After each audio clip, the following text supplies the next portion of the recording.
નમસ્કાર ખેડૂત મિત્રો, વિશ્વાસ એગ્રો એજન્સી રાણપુર ખેતી માહિતીની યુટ્યુબ ચેનલમાં હું ધુડાભાઈ સર્વ ખેડૂત મિત્રોનું હાર્દિક સ્વાગત કરું છું. તો ખેડૂત મિત્રો, અત્યારે જે વિશ્વાસ એગ્રો એજન્સી પાસે 60+ વેરાયટી છે, એમાં એની એ ઘણી બધી વેરાયટીઓમાંથી આપણે ટોપ 5 એવી જાતોની પસંદ કરવાનું છે જે મધ્યમ ઝીંડવું અને એનો ડાબકો મોટો હોય. અને આગળના વિડીયોમાં આપણે ટોપ 5 અને ટોપ 10 મોટા ઝીંડવાવાળી વેરાયટીની ચર્ચા કરી હતી.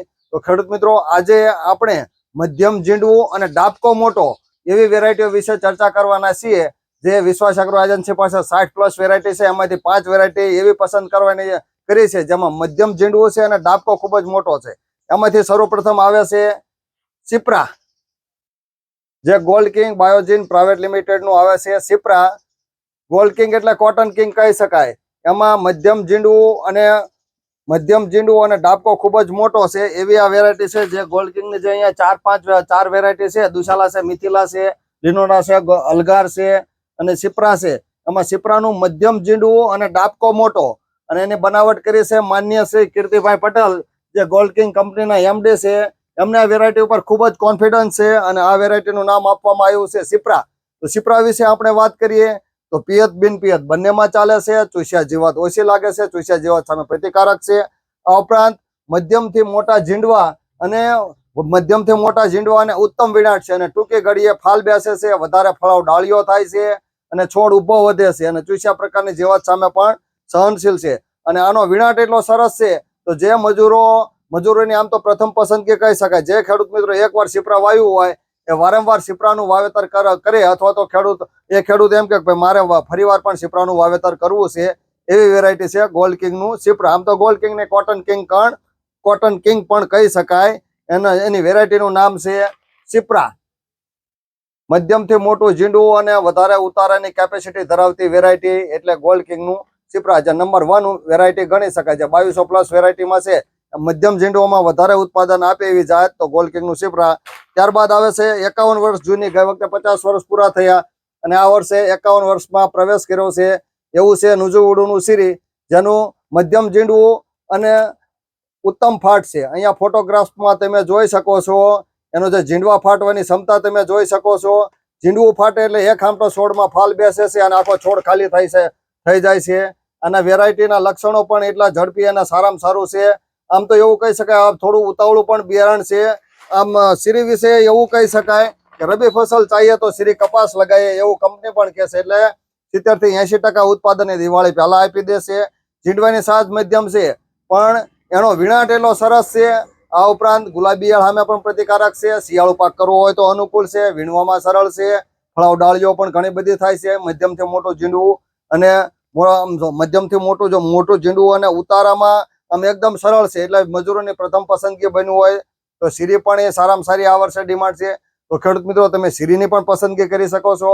આ વેરાયટી પિયત અને બિન પિયત બંનેમાં ચાલે છે. જે નુજુવડુ સીડ્સ નું આવે છે અને કંપની લગભગ 51 વર્ષ જૂની છે, એટલે જૂની અને સારામાં સારી કંપનીનું બિયારણ હોય તો સિરી છે. અત્યારે લગભગ ઘણા બધા એરિયામાં અથવા તો ઓલ ગુજરાતમાં કે ઇન્ડિયામાં સિરીની ડિમાન્ડ વધતી જાય છે. ત્યારબાદ ત્રીજા નંબરે છે 2200+ વેરાયટીમાં કપાસના જંગલનો રાજા કેવો હોય તો કહી શકાય છે તડાખા. ખેડૂત મિત્રો, તો તડાખા વિશે વાત કરીએ તો તડાખાની ડિમાન્ડ દિવસે ને દિવસે વધતી જાય છે. એનો છોડની ઊંચાઈ સારામાં સારી થાય છે. 6 થી 7 ફૂટ સુધી ઊંચો છોડ થાય છે.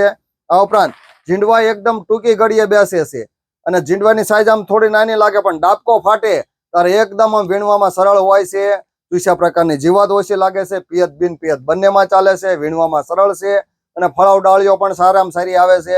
ઉતારાની કેપેસિટી પણ ખેડૂત મિત્રો તડાખા બિયારણમાં ખૂબ જ છે. જે ખેડૂત મિત્રોએ વધારે ઉત્પાદન લેવું હોય, ઓછા ખર્ચે વધુ ઉત્પાદન લેવું હોય તો એ ખેડૂત મિત્રો તડાખા બિયારણની પસંદગી કરે છે. અને આના આગળના વર્ષે પણ તડાખાનો જે ખેડૂત મિત્રો પસંદ કર્યું એ ખેડૂત મિત્રો આ વર્ષે પણ કહેશે કે ભાઈ ધુડાભાઈ, અમારે તડાખા બિયારણનું વાવેતર કરવું છે. તો આ વાત હતી નંબર 3 ઉપર, જે તડાખા બિયારણ વિશે આપણે વાત કરી. ત્યારબાદ આવે છે ચોથા નંબર ઉપર આવે છે અજીત 111, ભૂરા નર વાળું, ઓછા ખર્ચે વધુ ઉત્પાદન લેવું હોય તો હુકમના 3 એકા અજીત 111 કરી શકાય. તો અજીત 111 જે અજીત સીડ્સ પ્રાઇવેટ લિમિટેડ નું આવે છે. પિયત બિન પિયત બંનેમાં ચાલે છે. ચૂસ્યા જીવાત સામે પ્રતિકારક છે. મધ્યમ તથા ખીલા મૂળ વાળી જાત છે. મધ્યમથી મોટા ઝીંડવો વીણવામાં સરળ, ગુલાબી ઈયળ સામે પ્રતિકારક, ટૂંકી ઘડીએ ઝીંડવા બેસે, વીણવામાં સરળ અને મજૂરોની પ્રથમ પસંદગી અને વધારે ફળાવ ડાળીઓ હોવાના કારણે ઓછા ખર્ચે વધુ ઉત્પાદન આપે એવી જાત હોય તો હુકમના 3 એકા અજીત 111 છે. અને ઘણા બધા ખેડૂત મિત્રો આ વર્ષે અજીત 111 ની પસંદગી કરે છે. અત્યારે લગભગ અમારા એરિયામાં ઘણા બધા ખેડૂતો પેટી 2 પેટીનું વાવેતર કર્યું હોય, 30 40 પેકેટનું વાવેતર કર્યું છે અને હાલમાં ફિલ્ડ ઉપર ઉગી પણ ગયો છે. તો આ બિયારણને પણ ખેડૂત મિત્રો ઘણા બધા ખેડૂત મિત્રો પસંદગી કરે છે. ત્યારબાદ છેલ્લે અને લાસ્ટમાં આવે છે કર્તવ્યનું કદમ. જો ખેડૂત મિત્રો તમારે એક કદમ આગળ આવવું હોય તો તમે કર્તવ્યના કદમ બિયારણની પસંદગી કરી શકો છો. જે કર્તવ્ય સીડ્સનું આવે છે. કંપનીનું એવું સ્લોગન છે કે ભાઈ ખેડૂતોનો વિકાસ એ જ અમારું કર્તવ્ય, એટલે કર્તવ્યના કદમ બિયારણની પણ તમે પસંદગી કરી શકો છો. આમાં એવું કહી શકાય કે ભાઈ કદમ બિયારણ એ ઝીંડું મધ્યમ એટલે કે ચકલી નાની અને ફડકો મોટો એવું બિયારણ છે. વીણવામાં ખૂબ જ સરળ છે, પિયત બિન પિયત બંનેમાં ચાલે છે. ચૂસ્યા જેવા સમય સહનશીલ, આમાં મજબૂતથી મોટા મજબૂત ઊંડા ખીલા મૂળ વાળું મજબૂત છોડવો થાય છે. છોડ ભાંગતો નથી, ઝૂકતો નથી. આ ઉપરાંત વાતાવરણ સામે ટકી રહેશે. રોગ પ્રતિકારક શક્તિ પણ સારામાં સારી છે. પેસ્ટ મેનેજમેન્ટમાં પણ સારામાં સારું છે. વધારે વરસાદ પડે કે ઓછો વરસાદ પડે તો તેની સામે સહનશીલ છે અને વધારે ફળાવ ડાળીઓ બેસે છે. એના કારણે સારામાં સારી ઉતારાની કેપેસિટી ધરાવતી જાત હોય તો એ કદમ પણ ગણી શકાય. તો ખેડૂત મિત્રો આપણે જે આ 5 વેરાયટી વિશે આપણે માહિતી આપી છે, જે વિશ્વાસ એગ્રો એજન્સી પાસે 60+ વેરાયટી છે, એ 60+માં આપણે 5 એવી વેરાયટી પસંદ કરી છે જેનું મધ્યમ ઝીંડું હોય અને વિણાટ સારામાં સારો હોય. એમાં સર્વપ્રથમ આવ્યું સિપ્રા આવ્યું, જે ગોલ્ડ કિંગ કંપનીનું આવે છે. ત્યારબાદ નુજુવડુનું સિરી આવ્યું, જે નુજુવડુ 51 વર્ષ જૂની કંપની છે, એ પણ સારામાં સારું છે. ત્યારબાદ કોહિનૂર સીડ્સનું તડાકા આવ્યું. તડાકા એટલે ઓરિજિનલ તડાકા, જે કોહિનૂર સીડ્સ બનાવે છે, તો તડાકાની પણ પસંદગી કરી શકો. ત્યારબાદ ચોથા નંબરે આવ્યું હુકમના 3 એકા અજીત 111, જે અજીત સીડ્સ પ્રાઇવેટ લિમિટેડ બનાવે છે. ત્યારબાદ છેલ્લે લાસ્ટમાં આપણે કર્તવ્ય સીડ્સના કદમ વિશે ચર્ચા કરી છે. તો ખેડૂત મિત્રો આ 5 વેરાયટી એવી છે જેનું મધ્યમ ઝીંડવું છે અને ડાબકો ખૂબ જ મોટો છે. પિયત બિન પિયત બંનેમાં વાવી શકાય છે. ચૂસ્યા જેવા ઓછી લાગે છે.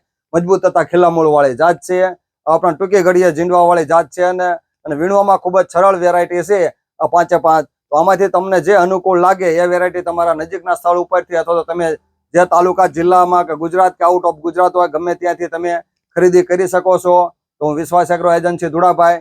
જો ખેડૂત મિત્રો તમને આ ટોપ 5 વેરાયટી કે મધ્યમ ઝીંડું અને ડાબકો મોટો એવી વેરાયટી વિશેની માહિતી તમને સાચી અને સારી લાગે, આ ઉપરાંત આ વેરાયટીઓ વિશે વાત કરું કે મધ્યમ ઝીંડવા વાળી વેરાયટી હોય ને ઉતારાની કેપેસિટી પણ સારામાં સારી છે. મોટા ઝીંડવા કરતા એની ઉતારાની કેપેસિટી પણ સારી હોય છે અને મોટા ઝીંડવા કરતા ખર્ચો પણ ઓછો કરવો પડતો હોય છે અને વધારે ઉત્પાદન આપે છે. ગમે તે કંપનીની મધ્યમ ઝીંડવા વાળી વેરાયટી હોય એની ડિમાન્ડ દિવસે ને દિવસે વધતી જાય. ધારો કે સિપ્રા છે, સિરી છે, તડાખા છે કે અજીત છે, આ મધ્યમ ઝીંડવા વાળી વેરાયટીની ડિમાન્ડ દિવસે ને દિવસે વધતી જાય છે. તો વિશ્વાસ એગ્રો એજન્સી ધુડાભાઈ, જો ખેડૂત મિત્રો તમને આ માહિતી સાચી અને સારી લાગે તો તમે કપાસ કરતા બીજા ખેડૂત મિત્રોને પણ મોકલી શકો છો, જેથી કરીને એ સારા બિયારણની પસંદગી કરી શકે અને પોતાનું જીવન ધોરણ સુધારી શકે. હવે પછી આપણે બિયારણ માટેનો નવો વિડીયો બનાવીએ. ત્યાં સુધી અમને રજા આપો. આવજો. આભાર. જય જવાન, જય કિસાન અને જય વિજ્ઞાન.